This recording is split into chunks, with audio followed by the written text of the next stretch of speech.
देर तक संदीप सर जबरदस्त बोलने में लगाई है, अब उतनी ही एनर्जी नहीं, उससे 2 गुना एनर्जी, उससे 2 गुना एंथुसियाज्म, उससे 2 गुना पैशन मुझे आपको अब ये बोलते हुए सुनने में देखना चाहिए, आई एम जबरदस्त।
Grateful to the entire Anvian family, to all of you for giving me an opportunity to be present here through your leaders, Mr. Naveen, Mr.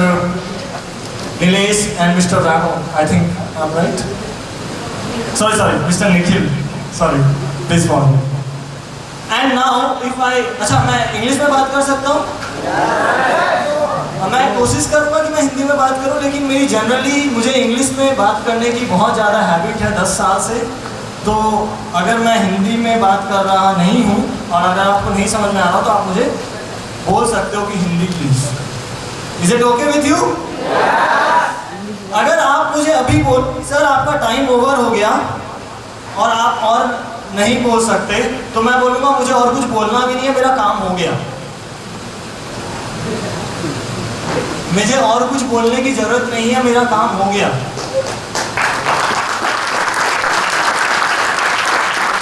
मैं ऐसा क्यों बोल रहा हूं कि जिस कारण से आज आप संदीप सर जबरदस्त बोल रहे हो, जो भी सपने आप अपने लेकर के बैठे हो और जिस भी कारण से आप यहाँ आए हो, जिस दिन आप ये मानने लग गए ना कि आई एम जबरदस्त, जिस दिन आपने अपने आप की वैल्यू, अपने अंदर के उस आग को हवा दे दी ना, उस दिन आपको किसी और के लिए जबरदस्त बोलने की जरूरत नहीं होगी, कि दुनिया आपके लिए जबरदस्त बोलना शुरू कर जाएगी।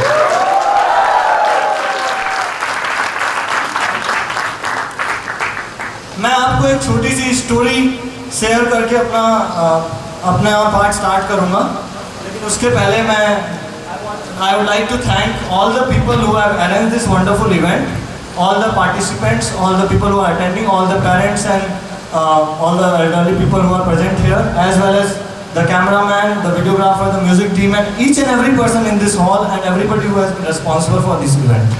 Thank you very, very much for taking this event here and giving me an opportunity to talk to you. Let me share a story. आप लोगों को स्टोरी सुनना अच्छा लगता है? Yes, सबको मजा आता है? Okay. So, मेरी आवाज इको कर रही है क्या? नो? ओके। एक बार एक आदमी फटे हुए कपड़े में एक सड़क के किनारे एक बक्से पर बैठ करके भीख मांग रहा था। उसने बहुत दिनों से खाया नहीं था, उसने कपड़े अच्छे नहीं पहने थे और उसके पास रहने के लिए कोई घर नहीं था और वो वहाँ बैठ करके भीख मांग रहा था। उस समय बहुत सारे लोग आते, उसे इग्नोर करते और चले जाते, आते इग्नोर करते चले जाते, आते इग्नोर करते चले जाते, कोई उसको ध्यान नहीं देता।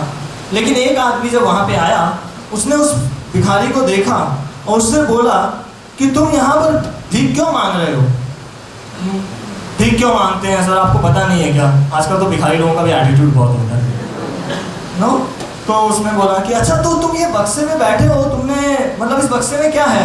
बोला कि मुझे पता नहीं, यहाँ पर ये बक्सा ऐसे ही पड़ा हुआ था, मैं इस पे बैठ गया और बैठ करके मैं भीख मांग रहा हूँ। तो कितने दिन से बैठे हो? बहुत टाइम से बैठा हूँ, शायद 2 साल हो गए होंगे। तो बोला कि अच्छा तुम 2 साल से पर बैठे और तुमने कभी देखा नहीं इसमें क्या है? Am I audible? तो उसने बोला नहीं, मैंने कभी नहीं देखा। तो चलो हम लोग देखते हैं इसमें क्या है। उन लोगों ने उस बक्से का ताला तोड़ा और जब उस बक्से को खोला तो उसमें बहुत ही पुराने जमाने के बहुत ही प्राइसलेस जेवल्स, जेम्स, हीरे, मोती, जवाहरात और सब कुछ उसके अंदर में रखा हुआ था। जब उस इंसान ने उसको देखा, उस भिखारी ने, वो शॉक्ड हो गया। बोला कि अरे मैं इस सब के ऊपर बैठ करके भीख मांग रहा था इतने दिनों से, 2 साल से। एंड उसे अपनी आंखों पर विश्वास नहीं हो पाया। और जब मैंने अपनी ऑसमनेस को जाना तो पूरी दुनिया मेरी ऑसमनेस को जान पा रही है।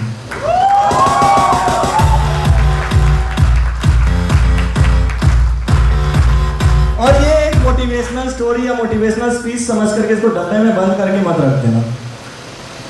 इस बात को अगर आप हर दिन याद रखोगे कि हाउ जबरदस्त you are and how awesome you are, how special you are, then everything else can fall into place. And I will share it with you. I will explain it to you with a story. Yeah, you can clap. I like it.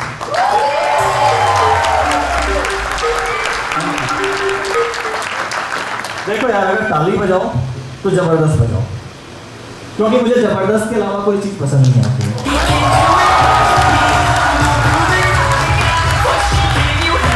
Thank you, thank you, thank you. ज़्यादा ताली मत बजाओ खाली, नहीं तो फिर सुनने का टाइम नहीं रहेगा। So let me share with you something about my own story.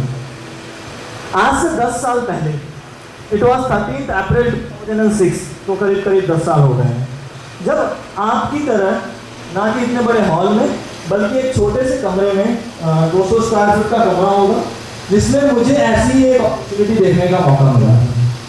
Talent के सपनों को पूरा करना चाहता था। बहुत सारी छोटी छोटी इंसिडेंट्स हुई थी जो मुझे इंस्पायर करती थी कि मुझे एक अच्छी लाइफ जीनी है। उसके पहले मैं अगर आपसे अपना एक बैकग्राउंड शेयर करूं तो मैं जब 2nd स्टैंडर्ड में था तो मैं अपने ही रिलेटिव की अपनी ही रिलेटिव की कंपनी में एज अ चाइल्ड लेबर काम करना पड़ता था मुझे। जब मैं 8-9 साल की उम्र में था तो मेरे पापा सड़क के किनारे एडमिशन हुआ, मैं पढ़ाई करने लगा। जब मैं कॉलेज में जाने वाला था तो मेरे पापा ने बोला कि बेटा एडमिशन तो करवा दिया हूँ, आगे की फीस मैं नहीं दे पाऊँगा। ऐसे करके मेरे जीवन में, मेरे अर्ली एज में बहुत सारे ऐसे छोटे छोटे इवेंट्स हुए जो कि हर एक इंसान के साथ, मुझे लगता है कि हर किसी के साथ कोई ना कोई ऐसा इवेंट हमेशा होता ही है। कोई मेरी स्टोरी स्पेशल नहीं है, हाँ हो सकता थोड़ी ज़्यादा हो, थोड़ा कम हो, लेकिन हर एक इवेंट जब भी मेरे लाइफ में होता रहता था, मेरे अंदर से एक आवाज़ आती थी कि संदीप तू कुछ कर सकता है। जो लाइफ तूने जी है वो तेरे बच्चों को नहीं जीनी चाहिए। तेरे में भी कुछ काबिलियत है और तू भी कुछ कर सकता है, तू भी स्पेशल है। और मैंने कभी उस आवाज़ को मरने का मौका नहीं दिया। मुझे लगता है हर एक इंसान के अंदर से एक आवाज़ आती है कि वो अपनी ज़िंदगी में कुछ कर सकता है, यस और नो। लेकिन हम उस आवाज़ को दबा देते हैं क्योंकि हम बाहर के लोग हमें ऐसा बोलते हैं कि यार तुमसे नहीं होगा। यहाँ तक कि हमारे पेरेंट्स भी हमें बोलते हैं कि इतने बड़े सपने मत देखो, ऐसा नहीं कर पाओगे। जहाँ हमारी सोसाइटी है, आसपास के लोग हमें कभी ऐसा करने के लिए इंकरेज नहीं करते, रहकर डिस्करेज करते हैं। ऐसा आपके साथ हुआ है, यस और नो? लेकिन अगर हम उस आवाज़ को दबा देते हैं तो हमारी स्टोरी वहीं खत्म हो जाती है। So then the story goes कि मुझे ऐसी अपॉर्चुनिटी देखने को मिली और जब मैंने ये प्रेजेंटेशन देखी तो मेरा पहला रिएक्शन था कि यार मेरे से तो नहीं हो सकता, मैं तो कभी ऐसा कर ही नहीं सकता। मैं इतना साई और इंट्रोवर्ट लड़का था कि मैं अपनी कजिन सिस्टर तक के सामने बैठ करके बात नहीं कर सकता था। विश्वास करते हो? नहीं कर सकते हो, राइट? मैं अपनी कजिन सिस्टर, घंटे का समय बीत गया एंड 1.5 घंटे बाद में जब मैं उससे बात नहीं किया तो मेरी कजिन सिस्टर ने मेरी मम्मी से पूछा कि मासी संदीप घर पे है क्या? इससे बड़ी इंसल्ट क्या हो सकती है? और उसके बाद मम्मी ने और अच्छा जवाब दिया, बेटा देखना पड़ेगा। This was my situation at that point of time. I could not speak in front of anyone. I had no confidence. क्योंकि हमेशा तो मेरा लोग बचपन में स्कूल में मजाक उड़ाते थे। मेरे 7th स्टैंडर्ड तक तो चोटी थी, चोटी समझते हो? तो चोटी तो मेरी चोटी थी, तो लोग मेरा मजाक उड़ाते थे। लोग बहुत अलग अलग तरीके से मेरा मजाक उड़ाते थे। लोग मेरा सेल्फ कॉन्फिडेंस जो है एकदम खत्म हो चुका था। और आपकी ज़िंदगी में आपका सबसे बड़ा गिफ्ट सिर्फ और सिर्फ वो सेल्फ कॉन्फिडेंस ही होता है जो हर एक इंसान को अर्थ से फर्श तक पहुंचा सकता है। अगर आप अपने आप पे विश्वास नहीं करते हैं, अगर आप अपने आप से प्यार नहीं करते हैं, अगर आप अपने आप की इज्जत नहीं करते, आप अपने आप का ध्यान नहीं रखते हैं, तो दुनिया में कोई इंसान, कोई ताकत, कोई कंपनी, कोई सिस्टम आपको मदद नहीं कर सकता, कोई गवर्नमेंट आपकी मदद नहीं कर सकती अगर आप अपनी मदद खुद नहीं करते। You have to love self. So I had no self confidence, but then मैं जब वहां पे गया, मुझे लोगों ने बहुत अच्छी अच्छी बातें की एंड मैं बहुत इंस्पायर हुआ। मुझे मैंने सोचा कि यार कुछ हो या नहीं हो, एक साल में इन लोगों के साथ रहूंगा तो जरूर मैं कुछ सीख जाऊंगा अपनी जिंदगी में। And that was the reason how I started my journey. मैं पूरी जर्नी शेयर करूंगा तो उतना टाइम हो नहीं सकता, लेकिन मैंने शॉर्ट में आपसे शेयर किया कि मैंने कैसे स्टार्ट किया।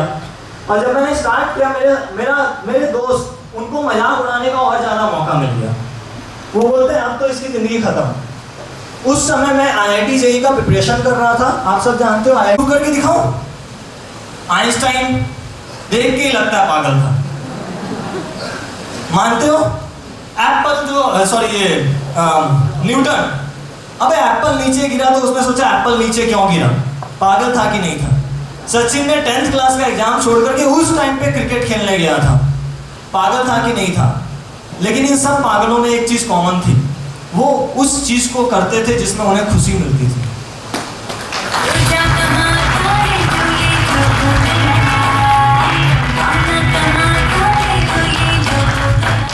आज आप अगर इस हॉल में बैठे हो, मुझे पता है कि आप में से कई लोगों को इस काम में खुशी मिलती होगी, कई लोगों को शायद इसमें खुशी नहीं मिलती होगी। शायद आपको म्यूजिक में मजा आता होगा, आपको डांस में मजा आता होगा, आपको किसी और चीज